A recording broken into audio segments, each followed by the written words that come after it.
கண்ணியத்தை நாமும் அடைய வேண்டும் என்றால் நாங்கள் குறைந்தபட்சம் அல்லாஹுவை நெருங்க வேண்டும், உண்மையான தக்வாவை கடைபிடிக்க வேண்டும். இந்த முன்னால் வருகின்ற ரமதான் அது எங்களுக்கு மிகவும் உதவியாக அமையும். நாங்கள் அதனுடைய பகல் பொழுதை இரவு பொழுதை உண்மையான முறையிலே பிரயோஜனப்படுத்துவோமே ஆனால் நாங்கள் அல்லாஹுவை நெருங்கக்கூடிய மக்களாக அதிலே ஆக முடியும். ரமலானுடைய இரவு தொழுகைகள், தராவீஹுடைய தொழுகை, அதே போன்று தஹஜ்ஜுடைய தொழுகை, இரவிலே குர்ஆனை ஓதி நின்று அமல் செய்வது, நாங்கள் தனிமையில் குர்ஆனை ஓதுவது, குறைந்தது ஒரு நாளைக்கு ஒரு 3 ஜுஸ் குர்ஆனாவது ஓதும் பழக்கத்தை ரமதானிலே நாங்கள் வைத்துக் கொள்ள வேண்டும். இப்படியான ஒரு ரமதான் அது நாங்கள் அதிகமாக அபரிமிதமாக சதகா செய்யக்கூடிய, அதிகமாக ஹதியாக்கள் கொடுக்கக்கூடிய ரமதானாக மாற வேண்டும். சொன்னார்கள் இப்னு அப்பாஸ் ரலியல்லாஹு அன்ஹு, புகாரியுடைய ஆரம்பத்திலே இந்த ஹதீஸ் பதிவாகிறது. கான ரசூலுல்லாஹி ஸல்லல்லாஹு அலைஹி வஸல்லம் அஜ்வதன் நாஸ், மக்களிலே ரசூல் ஸல்லல்லாஹு அலைஹி வஸல்லம் அவர்கள் தான் மிக அதிகமாக கொடை கொடுக்கக்கூடியவர்கள். வகான அஜ்வத ஃபீ ரமதான் மின் அர்-ரீஹில் முர்சலா, சொன்னார்கள் ரமதானுடைய காலங்களில் ரசூல் ஸல்லல்லாஹு அலைஹி வஸல்லம் மேகத்தை சுமந்து வரக்கூடிய அந்த, அதாவது மேகத்தை மலை முகில்களை இழுத்து வரக்கூடிய அந்த காற்றை விடவும் அதிகமாக மக்களுக்கு பிரயோஜனம் அளிக்கும் அளவு சதகாக்கள் கொடுக்கக்கூடியவர்களாக, கொடை கொடுக்கக்கூடியவர்களாக இருந்தார்கள் என்றார்கள் ஹஜ்ரத் இப்னு அப்பாஸ் ரலியல்லாஹு அன்ஹு. அதாவது நபி ஸல்லல்லாஹு அலைஹி வஸல்லம் அவர்கள் மேகத்தை இழுத்து வரும் காற்றை போன்று மக்களுக்கு பிரயோஜனம் கொடுக்கும் அளவு சதகா செய்தார்கள் என்றால் உங்களுக்கு தெரியும், அந்த மலை முகில்களை இழுத்து வந்து மலையை பொழிய வைத்து மக்களுக்கு அந்த காற்று எவ்வளவு பிரயோஜனம் கொடுக்கிறதோ அதை விடவும் ஸல்லல்லாஹு அலைஹி வஸல்லம் பிரயோஜனம் கொடுக்கக்கூடியவர்களாக இருந்தார்கள். எனவே அன்புரைந்த அல்லாஹ்வின் நல்லடியார்களே, எங்களுக்கு இந்த ரமதான் பல மடங்கு நன்மைகளை கொடுப்பது நாங்கள் அமல் செய்யத்தான். நாங்கள் நிறைய சதகாக்கள் செய்ய வேண்டும். நாங்கள் என்றுமே சதகாக்களை வாங்குபவர்களாக இருக்கக்கூடாது, நாங்கள் சதகா கொடுப்பவர்களாக மாற வேண்டும். ஒரு கூட்டத்துக்கு சதகா என்று பேசினாலே எங்களுடைய பாக்கெட் நிரம்ப வேண்டும் என்றுதான் ஆசை வரும். ஒருபோதும் அப்படி கிடையாது.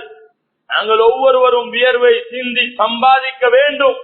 இந்த உன்னதமான மாதத்தில் நாங்கள் சதகா செய்ய, நாங்கள் அதிகமான ஹதியாக்களை செய்ய, மக்களுக்கு வாரி வழங்க தயாராக வேண்டும். எங்களுடைய சொத்துக்கள் பதுக்கப்படக்கூடாது. பதுக்கக்கூடியவர்களை அல்லாஹ் ஒருபோதும் நேசிப்பதில்லை. யாருடைய உள்ளத்துடைய கஞ்சத்தனம் நீங்கிவிட்டதோ அவர்கள் தான் வெற்றியாளர்கள் என்று குர்ஆன் சொல்கிறது. எனவே நாங்கள் கஞ்சத்தனத்தை நீக்கிவிட வேண்டும். நாங்கள் ஒவ்வொரு நாளும் சதகாவுக்காக வேண்டி தயாராக வேண்டும். இதே போன்று பகல் காலங்களில் நோன்பு வைக்க வேண்டும். அந்த நோன்புக்காக நாங்கள் ஒரு விடயத்தை கட்டாயமாக புரிந்து கொள்ள வேண்டும். இது நோன்பு மாதம், இது சாப்பாட்டு மாதம் அல்ல. இது நோன்பு மாதம், இது சாப்பாட்டு மாதம் அல்ல. எங்களை பொறுத்தவரை இது சாப்பாட்டு மாதமாகத்தான் இருக்கிறது. நாங்கள் அதிகமாக சாப்பிடும் மாதம் இந்த மாதம் அல்ல, அதிகமாக பசியில் இருக்க வேண்டிய மாதம் இந்த மாதம். ஆனால் பொதுவாகவே முஸ்லிம்கள் அதிகமாக சாப்பிடுவது ரமலானுடைய மாதத்தில் ஆகிவிட்டது. சில மணித்தியாலங்கள் பிற்போட்டு முற்போட்டு பரிபூர்ணமாக வயிறு நிரம்பும் பழக்கம் தான் எங்களுடைய ரமலானாக இருக்கிறது. அது எங்களை நோயிலே ஆழ்த்தக்கூடிய நோன்பாக மாறிவிடும். அப்படியாக நாங்கள் நடக்க கூடாது. நீங்கள் முடியுமானால் தன்னுடைய வாழ்க்கையிலே ஒரு நாள் இப்படியான ஒரு ரமதானை கழித்து பாருங்கள். சஹருடைய நேரத்தில் ஒரு சில கவல உணவுடன் சஹரை முடித்துக் கொள்ளுங்கள். அதுக்கு பின்னால் இஃப்தாருடைய நேரத்திலேயே எதையாவது உண்டு அத்துடன் முடித்துக் கொள்ளுங்கள். நீங்கள் இரவிலே வணக்க வழிபாடு செய்வீர்கள், மிகவும் சுலபமாக வாழுவீர்கள், உடம்பு ராகத்தாகிவிடும். பகல் பொழுதில் தாராளமாக எங்களுக்கு மாற்றலுடன் வேலை பார்க்க முடியுமாகிவிடும். யாரெல்லாம் மிக அதிகமாக சஹருடைய நேரத்தில் சாப்பிடுவார்களோ பகல் பொழுதில் ரொம்ப கஷ்டப்படுவார்கள். இதே போன்று இரவு நேரத்தில் இஃப்தாருடைய நேரத்தில் அதிகமாக சாப்பிடுபவர்கள் இரவு வணக்கங்களில் ஈடுபட மாட்டார்கள். அவர்களுக்கு தராவி பாரமாகிவிடும். அதுக்கு பின்னால் 8 அல்ல 2 ரக்காத்துக்கள் தொழுதுவிட்டு போதும் என்பார்கள். இதுவும் சுன்னாதான் என்று நிற்பார்கள். ஏனென்றால் மலை பாம்பு இறை விழுங்கிவிட்டால் 6 மாதங்கள் தூங்கியதன் பின்னால் தான் ஆறுதல் அடையும். அதே போன்று ஒரு போஸ் கோப்பை அளவு சாப்பிட்டு விட்டால் அவர் ஆறுதல் அடைய அது சமிபாடு அடைந்து பல மணித்தியாலங்கள் செல்ல வேண்டும். நாங்கள் சாப்பாட்டை சமிபாடு அடைய கூட விடுவதில்லை. இஃப்தாருடைய நேரத்தில் 3 ஈச்சப்பழம் அதையெல்லாம் எண்ணி செய்வார்கள். அதை சுன்னத் என்பார்கள். ஸல்லல்லாஹு அலைஹி வஸல்லம் 3 நாள் பட்டினி இருந்திருக்கிறார்கள். அது சுன்னத் இல்லையா?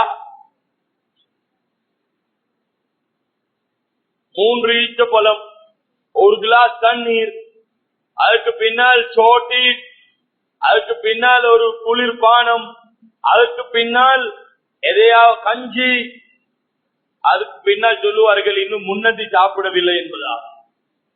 நான் கேட்கிறேன், பள்ளி வாயில்களில் கஞ்சி கொடுப்பது எதற்கு? இந்த கேள்வியை ஒவ்வொருவரும் உள்ளத்திலே கேளுங்கள். ஏன் இந்த கேள்விக்கு முஸ்லிம் உம்மத்திலே பதில் கிடையாது. கேளுங்கள், ஏன் கஞ்சி கொடுக்கிறோம்?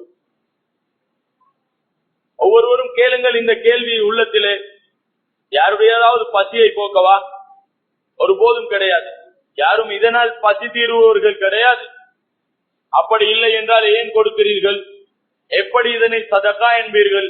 ஏன் என்ற கேள்விக்கு பதில் இல்லை என்றால் அது இஸ்ராஃப், அது ஷைத்தானுடைய வேலை. ஒரு காலத்தில் கஞ்சி கொடுத்தார்கள் பெண்களுடைய வேலை பளுவை குறைக்க, ஏழைகளுடைய பசியை தீர்க்க. பெண்கள் இபாதத் செய்ய வேண்டும், எனவே வீட்டிலே சமைக்க கூடாது. பள்ளி வாயிலில் கஞ்சியை கொண்டு போய் இஃப்தாருடைய நேரத்தில் அதனை குடித்து விட்டு இதுதான் எங்களுடைய சஹர் வரை உண்டான சாப்பாடு என்று முடித்துக் கொள்வார்கள். சஹருடைய நேரத்தில் இன்னும் ஒரு கஞ்சி கோப்பையை குடித்து நோன்பை பிடித்துக் கொள்வார்கள். இப்படியான ஒரு காலம் இருந்தது. அந்த காலத்தை எந்த காலம் என்று கேட்பீர்கள்? அந்த காலம் இந்த நாட்டில் இருந்தது. இப்பொழுது ஏன் கஞ்சி? ஒவ்வொரு நாளும் 2 பேக் நிறைய சாமானுடன் போகிறார்கள் வீட்டுக்கு. அதனை கொத்தி பெரட்டி அதனை சமைத்து அதனை பார்வைக்கு இடும் பொழுதே அந்த பெண்களுடைய நோன்பு பசாதாகிவிடும். அவர்கள் இபாதத் செய்வது கிடையாது, அவர்கள் திலாவத் செய்வது கிடையாது, குர்ஆன் ஓதுவது கிடையாது, திக்ர் தஸ்பீஹ் செய்வது கிடையாது. அவர்களுடைய நோன்பை பாலாக்கி அவர்களுடைய தொழுகைகளையும் வீணாக்கி என்ன சாப்பாடு அது? நான் அடிக்கடி சொல்வதுண்டு, ரமதானுக்கு முன்னால் நீங்கள் ஒவ்வொருவரும் ஆட்டாமா வாங்கி ரொட்டி சுட்டு வைத்துக் கொள்ளுங்கள். அந்த ரொட்டி 1 வருடம் பாதுகாக்க முடியும். வெறுமனே கொதி நீரும் உப்பும் மாத்திரம் கலந்து ரொட்டி சுடப்பட்டால் ஆட்டாமா ரொட்டி 1 வருடத்துக்கு இருக்கும். சஹருக்கு உங்களுக்கு தேவையான அளவு ரொட்டியை நெய் தடவி, பசு நெய் தடவி சூடாக்கி கொள்ளுங்கள். பேரீத்தம் பழத்துடன் சாப்பிட்டு விடுங்கள்.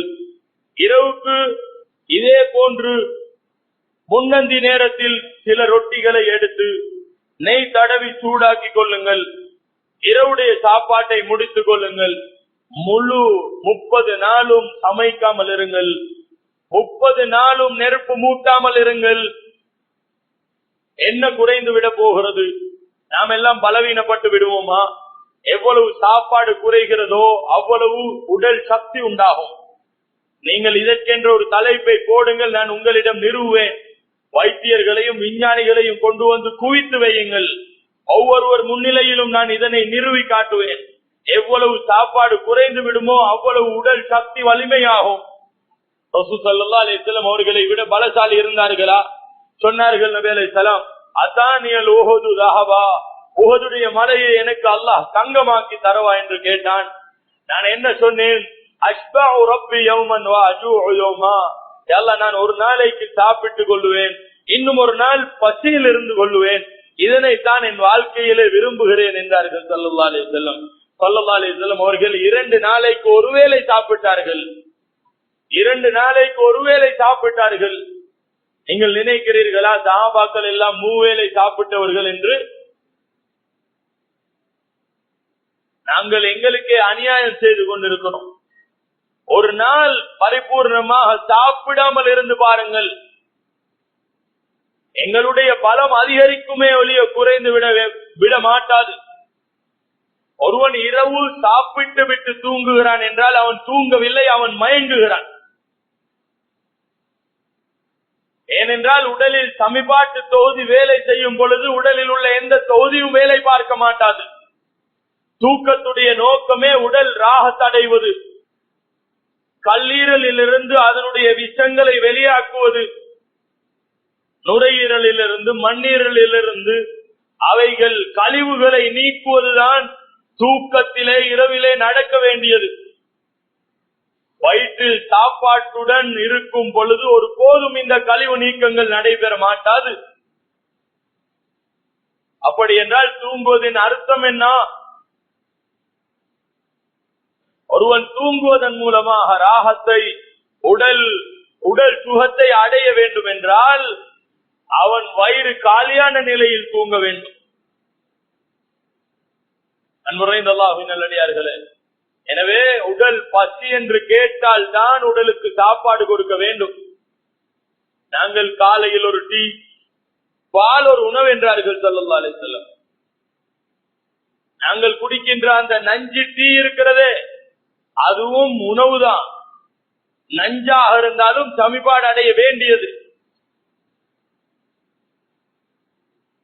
காலையில் ஒரு டீ, அதனுடன் ஒரு பிஸ்கட் அல்லது ஒரு அப்பம், அதுக்கு பின்னால் காலை சாப்பாடு, அதுக்கு பின்னால் பகல் சாப்பாடு, அதற்கிடையில் ஒரு சோட்டி, அதுக்கு பின்னால் அதற்கு பின்னால் ஒரு கடிகுடி, அதுக்கு பின்னால் இரவு சாப்பாடு. ரமதானில் இவைகளை எல்லாம் சேர்த்து வைத்து டபுள் ஆக்கி சாரில் அரைவாசி, முன்னந்தியில் அரைவாசி. அன்புரைந்த அல்லாஹ்வின் நல்லடியார்களே, இப்படியான வீணான நிலை, இப்படியான அநியாயங்கள் எங்களுடைய ரமதானிலே நடைபெற்று விடக் கூடாது. நாம் உண்மையான யதார்த்தமான முஃமின்களாக மாற வேண்டும், அல்லாஹ்விடம் நெருங்க வேண்டும்.